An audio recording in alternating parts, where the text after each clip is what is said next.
Abençoa, Senhor, as nossas almas que precisam constantemente do fortalecimento espiritual advindo das Tuas palavras.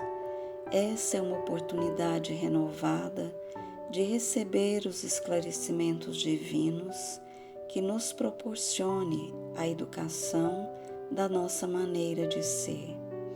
À maneira de um aluno da escola tradicional que precisa estudar e refletir para fazer os exercícios de fixação e comprovar o seu aprendizado, nós também temos que ter os mesmos cuidados para que os teus ensinamentos se solidifiquem em nosso interior. Essa riqueza espiritual não pode ser um talento escondido, mas sim multiplicado. Nos ajude, Senhor, a termos o entendimento que movimente os nossos sentimentos e consigamos transferir para as nossas atividades simples ou complexas os teus exemplos. Jesus, que as suas lições perenes de simplicidade e humildade sejam acolhidas em nossos corações e que nos esforcemos para fazermos delas uma prática natural que se incorpore ao nosso viver através da nossa percepção e vontade. Abençoa, Senhor, os nossos propósitos. Obrigada, Senhor, e assim seja. Tende calma, pelo Espírito Emmanuel. Psicografia de Francisco Cândido Xavier, do livro Caminho, Verdade e Vida. E Jesus disse: Mandai assentar os homens. Evangelho de João, capítulo 6, versículo 10. Esta passagem do Evangelho de João é das mais significativas. Verifica-se quando a multidão de quase 5.000 pessoas tem necessidade de pão no isolamento da natureza. Os discípulos estão preocupados. Filipe afirma que 200 dinheiros não bastarão para atender à dificuldade imprevista. André conduz ao mestre um jovem que trazia consigo 5 pães de cevada e 2 peixes. Todos discutem. Jesus, entretanto, recebe a migalha sem descrer de sua preciosa significação e manda que todos se assentem. Pede que haja ordem, que se faça harmonia e distribui o recurso com todos maravilhosamente. A grandeza da lição é profunda. Os homens esfomeados de paz reclamam a assistência do Cristo. Falam nele, suplicam-lhe socorro, aguardam-lhe as manifestações. Não conseguem, todavia, estabelecer a ordem em si mesmos para a recepção dos recursos celestes. Misturam Jesus com as suas imprecações, suas ansiedades loucas e seus desejos criminosos. Naturalmente, se desesperam, cada vez mais desorientados, porquanto não querem ouvir o convite à calma. Não se assentam para que se faça a ordem, persistindo em manter o próprio desequilíbrio. Queridos amigos, queridos irmãos, com as bênçãos de Jesus, nós estamos mais uma vez aqui para podermos refletir juntos. Que o nosso bondoso Mestre possa realmente nos envolver amorosamente a todos. Hoje o nosso tema é sobre o autoenfrentamento. Ninguém foge de si mesmo.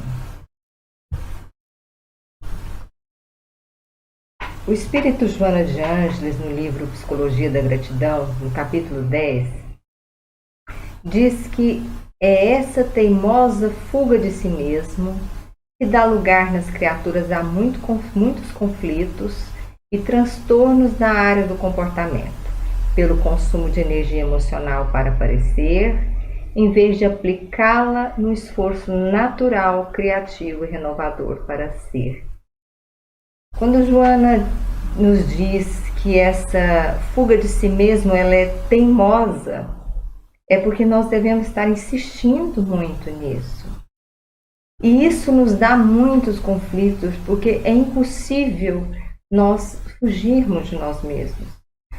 A gente fica hoje em dia, talvez, muito envolvido com o nosso trabalho, com os problemas, com os desafios, com a internet, com o celular, e na expectativa que aquilo nos leve a vamos dizer assim, a um refúgio. E que não é verdadeiro, porque sempre que há esse autoencontro, que muitas vezes ele é doloroso e na maioria das vezes, ele é extremamente necessário. E a gente às vezes não quer pensar, não quer parar para refletir, não quer parar para ver o que está acontecendo, e disso a gente pode buscar outros tipos de fugas, como comprar, como beber, como comer e como tantas outras. Mas a dor continua e ela um dia vem nos cobrar. Esse enfrentamento ele vai ser necessário. Quanto mais nós adiarmos, mais vai ficando difícil. E nós estamos muito envolvidos, né, como diz Joana, no esforço de parecermos. Nós queremos parecer bons, queremos parecer sermos inteligentes, destemidos, trabalhadores. Nós estamos criando comportamentos que são aceitáveis, que são admiráveis, mas estamos nos esquecendo de ser.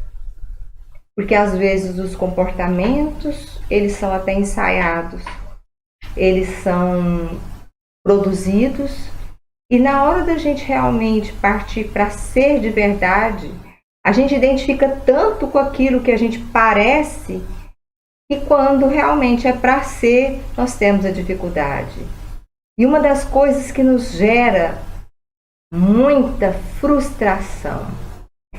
A frustração é algo normal, mas quando ela permanece, quando ela fica gerando mau humor, amargura, conflitos, aí ela a gente tem que dar uma especial atenção a ela. Esse sentimento decorre do querer e não poder realizar, da dificuldade da aceitação do fato. Então, como eu não consigo realizar tudo aquilo que eu quero, tudo aquilo que eu desejo, tudo aquilo que o ego quer que aconteça, eu prefiro muitas vezes fugir, desse enfrentamento pela minha dificuldade de aceitação do fato. E a gente faz isso no nosso dia a dia com tantas coisas, desde um simples atraso para o nosso trabalho, por algum compromisso, até na dificuldade de aceitarmos as pessoas, de aceitarmos nós mesmos. Nós temos um pouco de dificuldade na questão de aceitar o outro. A gente esquece, aceitar o outro como ele é não exigir que ele seja o que a gente espera dele. Que ele realize aquilo que eu acredito que ele tenha que fazer. Mas não significa aceitar o outro, a gente aceitar tudo que vem desse outro, porque muitas vezes é necessário a gente colocar limites. A gente tem uma dificuldade muito grande em saber o equilíbrio que é aceitar, e colocar limite. Tudo na vida pede um equilíbrio. Senão nós vamos estar sempre nessa fuga de nós mesmos por não darmos conta de enfrentarmos esses extremos que nós colocamos. E uma das coisas que a gente precisa começar a pensar, como é que nós lidamos com a nossa frustração? Como é que nós lidamos com os nossos desafios diários? Uma das coisas que nos deixa triste, muitas vezes, é essa frustração com a gente. Às vezes nós temos tanta vontade de realizarmos, de melhorarmos. A gente aqui tenta ler, aprender, assiste palestra, estuda. E quando vem a prova, a gente acaba caindo de novo. E isso nos dá muita frustração. Porque suportar-se, aguentar a si mesmo na maneira de ser, tolerar a si próprio nos lados penosos, doloridos, é o desafio mais repetitivo do ser. Nós nos lembramos lá de Sísifo. Sísifo, na mitologia grega, é aquele homem que foi condenado pelos deuses, porque desafiou os deuses, enganou a morte mais de uma vez. Então ele é desafiado a levar uma pedra até o cume, e sempre quando ele está chegando, a pedra está chegando no cume, ela rola de novo. Ele tem que pegar a pedra, levar novamente. E aí a gente, pelo exemplo do Sísifo, né, que é esse exemplo repetitivo, a gente precisa começar a refletir das nossas frustrações com as nossas pedras diárias. Aquela pedra que tem que estar sempre aparecendo para que a gente possa rolar. E quando parece que nós estamos sim conseguindo, ela vem de novo e ela vai se repetindo. São os problemas do nosso dia a dia que se repetem. São as inquietações conosco mesmo que se repetem. A gente precisa entender que essa pedra, ela é nossa. E às vezes ela vai ficar uma encarnação inteira ou até mais rolando e eu me esforçando com ela. Mas é preciso entender que se a pedra não muda, para que eu possa me suportar e aguentar essa frustração que eu gostaria de terminar essa prova de uma forma melhor, se a pedra não muda, eu preciso olhar diferente para essa pedra. Eu preciso mudar a maneira que eu encaro essa pedra, porque senão eu vou estar sempre frustrado, eu vou estar sempre triste, eu vou estar sempre, vamos dizer assim, melancólico, porque não consigo ser aquilo que eu gostaria que eu fosse, aquilo que eu espero e aquilo que está sempre me testando. Nós reencarnamos para trabalharmos em nós muitas coisas, mas alguns pontos, eles são bem essenciais. Parece que são esses que repetem várias vezes. A gente precisa começar a prestar atenção qual é a pedra que me desafia constantemente. É uma relação, é o meu trabalho, é o centro espírita, é a minha depressão, é a minha ansiedade, e começar a olhar para isso de uma maneira diferente. Porque se essa pedra se repete sempre, ela é uma lição para mim. Ela é um desafio.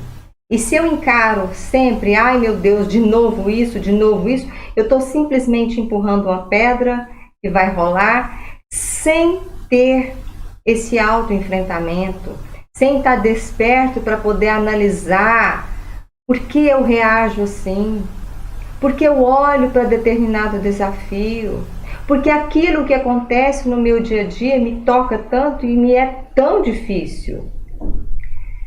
Essa autora, Verena Kest, que escreveu esse livro do Sísifo, ela fala muito sobre a frustração e expectativas, e eu achei muito interessante e trouxe para vocês. Ela fala assim: é que desilusão nos obriga a renunciar a uma fantasia tida anteriormente. Aguardávamos algo que não ocorreu. Não tínhamos esperança de coisa alguma, apenas expectativa.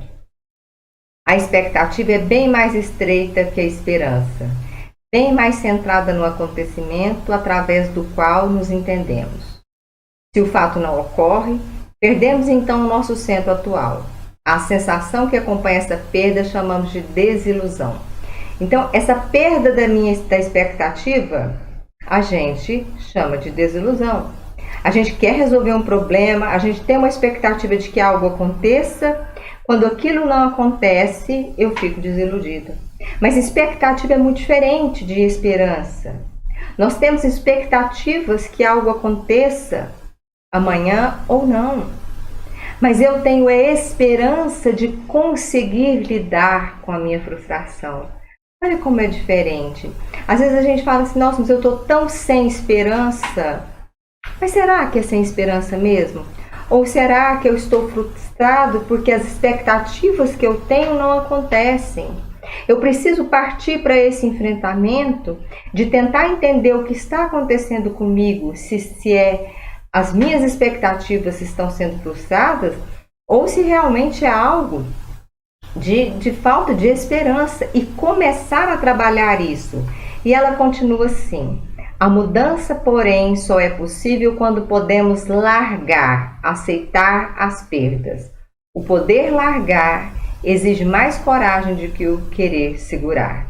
Por sua vez, não sabemos como a vida se modifica quando largamos.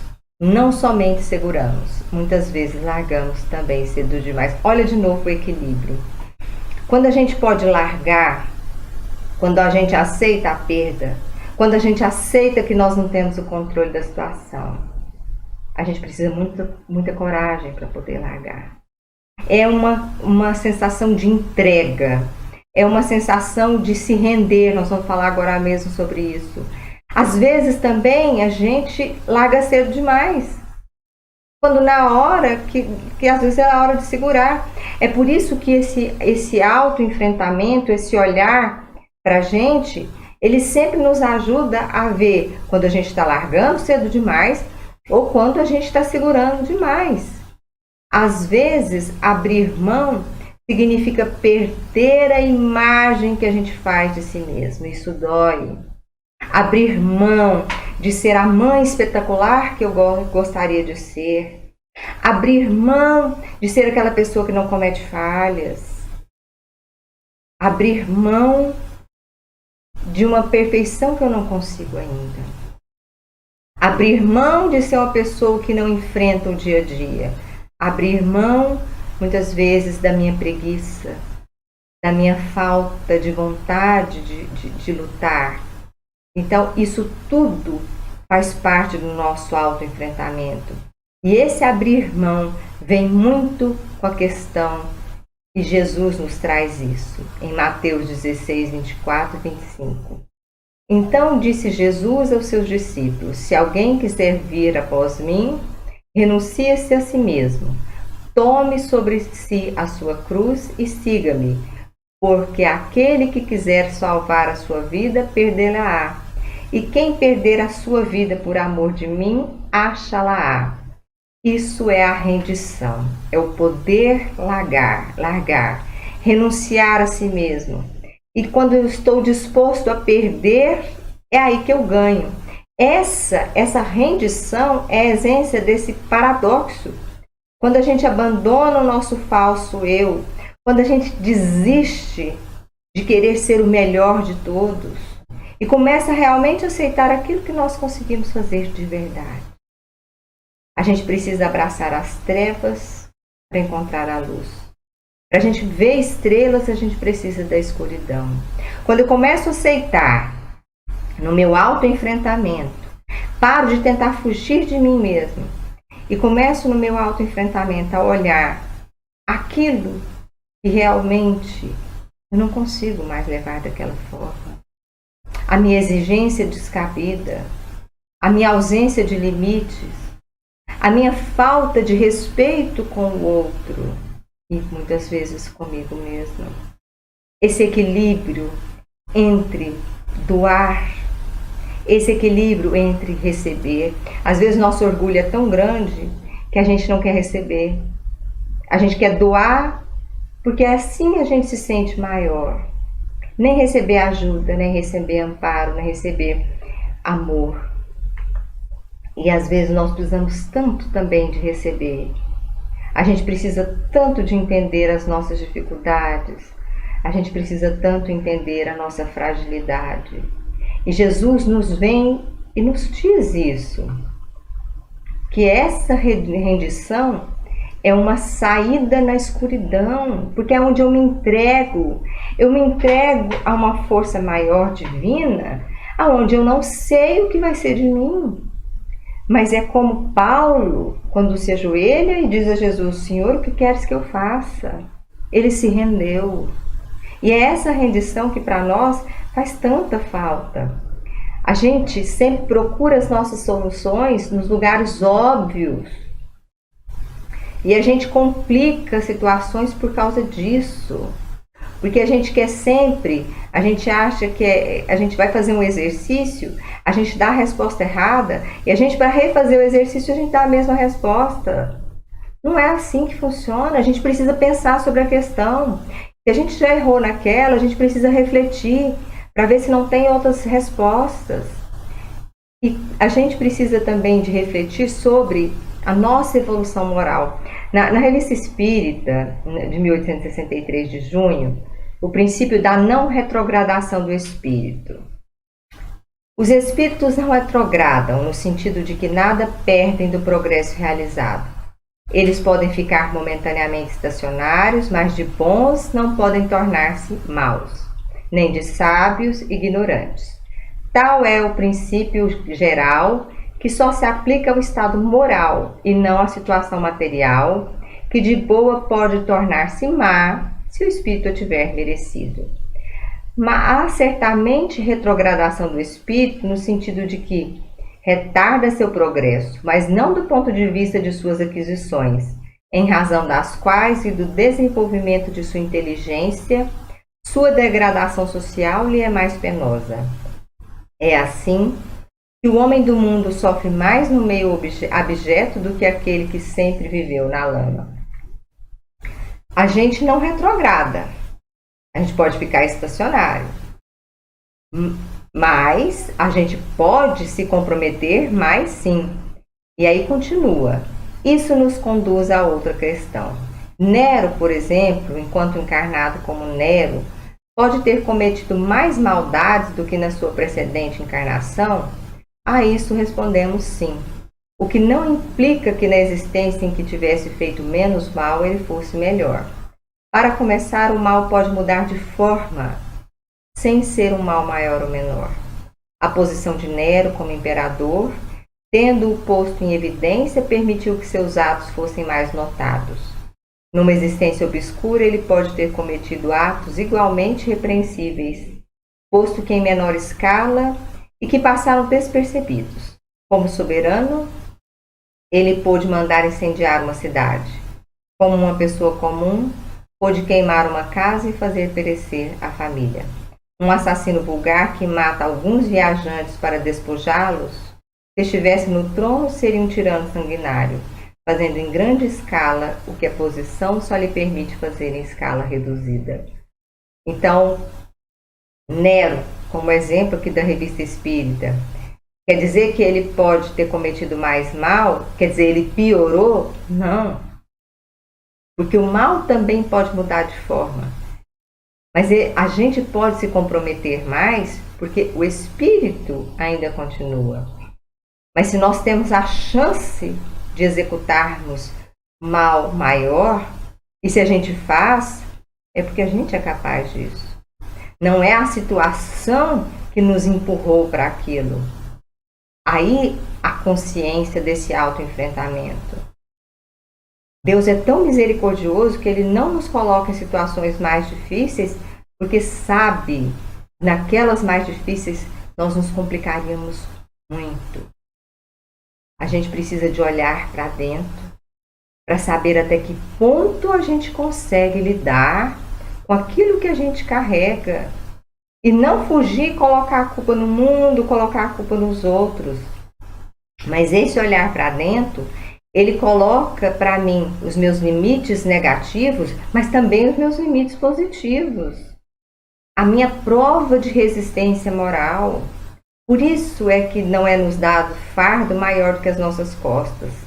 Porque um desafio maior, talvez a gente cairia. Às vezes a gente fala, mas eu queria tanto ter estudado para ter mais dinheiro, para ter mais poder, para conseguir fazer mais coisas. Mas será? Será que isso também não seria nossa desdita? Será que isso também não seria nossa escalada para a nossa queda? E uma das coisas que eu estava refletindo muito sobre essa questão do bem e do mal, o nosso autoenfrentamento foi no Evangelho, no capítulo 17, no Sede Perfeitos, no item 3, sobre a lição do homem de bem. Uma das primeiras coisas que eu estava refletindo, refletindo, né, sobre essa questão da evolução, se esse autoenfrentamento, desse olhar para dentro do que nós carregamos, e eu comecei a refletir por que Kardec coloca o homem de bem. Ele não coloca o homem do bem. Bem, nesse sentido, é um advérbio. Né? Quando fosse o bem, seria um substantivo. Um advérbio é um modo. É um modo que a gente faz as coisas. E quando Kardec coloca que é um homem de bem, é o modo que nós lidamos com o nosso dia a dia, com o outro, com o universo, conosco mesmos. O verdadeiro homem de bem é o que cumpre a lei de justiça, de amor e de caridade na sua maior pureza. Se ele interroga a consciência sobre seus próprios atos, a si mesmo perguntará se violou essa lei, se não praticou o mal, se fez todo o bem que podia, se desprezou voluntariamente alguma ocasião de ser útil, se ninguém tem qualquer queixa dele. Enfim, se fez a outra em tudo que lhe desejara que lhes fizessem. O homem de bem cumpre a lei de justiça, de amor e caridade na sua maior pureza. E esse homem de bem é bem atento à sua consciência, porque ele pergunta a ele mesmo se eu violei a lei, se eu não pratiquei o mal, mas se eu fiz todo o bem que eu podia. Se eu desprezei voluntariamente alguma ocasião de ser útil, né? Esse voluntariamente, para a gente lidar com isso, a gente precisa ter muito olhar para dentro, porque a gente usa muitas desculpas.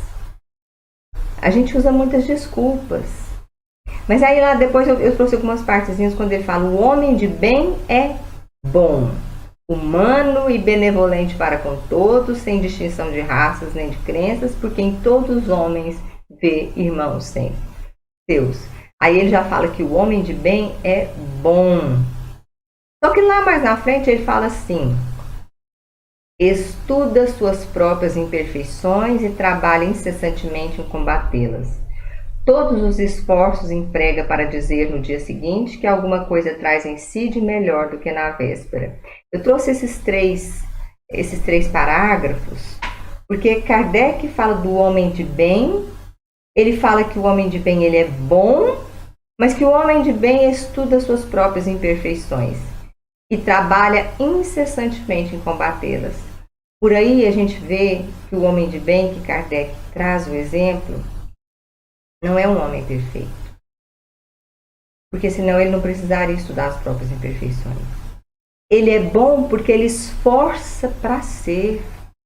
Ele evita o mal, como diz lá na Gênesis, evitando o mal e já se dispondo a fazer o bem. Evitar o mal já é o passo de ser bom. E esse homem de bem é a forma com que a gente lida com as coisas. Será que eu lido de bem com tudo? Como é a minha relação comigo mesmo? O homem de bem, ele bem lida com as adversidades. Ele bem lida com a alegria. Ele bem lida com os excessos, com os limites, com o outro, com o planeta, com o universo e principalmente consigo mesmo. A gente precisa de observar o nosso autoenfrentamento. Qual é a forma que nós lidamos para que nós sejamos um dia homens de bem? A forma com que nós procedemos, a forma com que eu encaro.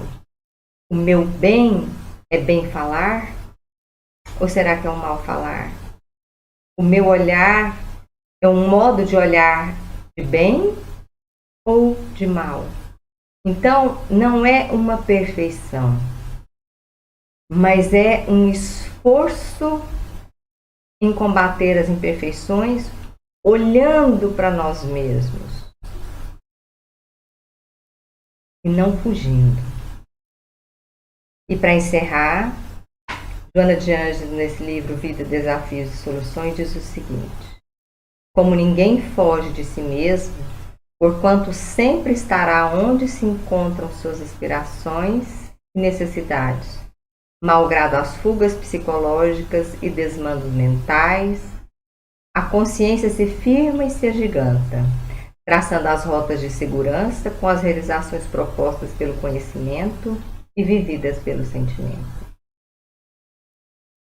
Sempre estaremos aonde encontram as nossas aspirações e as nossas necessidades.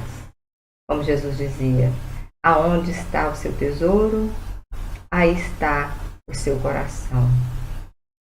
Por mais que nós fujamos, por mais que a mente nos distraia, a gente sempre vai estar aonde estão as nossas necessidades. É por isso que a gente precisa ampliar a nossa consciência para que ela trace rotas de segurança com mais realizações, ampliando as nossas aspirações e as nossas necessidades.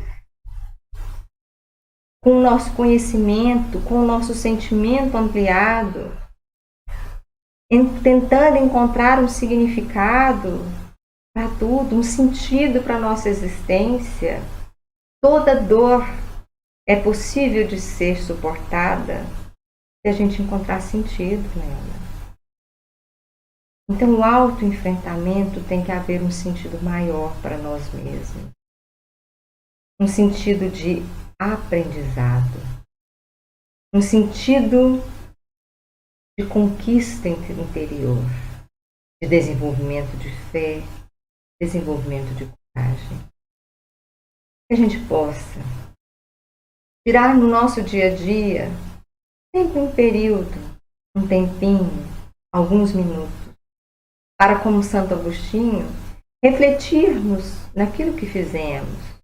Como estão os nossos pensamentos? Aonde está a minha dor? Porque eu não estou conseguindo lidar com alguma outra questão? É tão bom quando a gente dá essa atenção para o nosso interior, para nosso ouvido, para nossa fala. E é através desse autoencontro que nós encontramos o nosso Cristo interno. É um verdadeiro autoencontro com o nosso Mestre Jesus, o nosso anjo guardião, que nos vai falar bem dentro o que nós precisamos de ouvir, para que a gente possa despertar e continuar seguindo sempre em frente. Que Jesus possa nos envolver agora, em todos os nossos dias. Que Ele nos abençoe. Assim.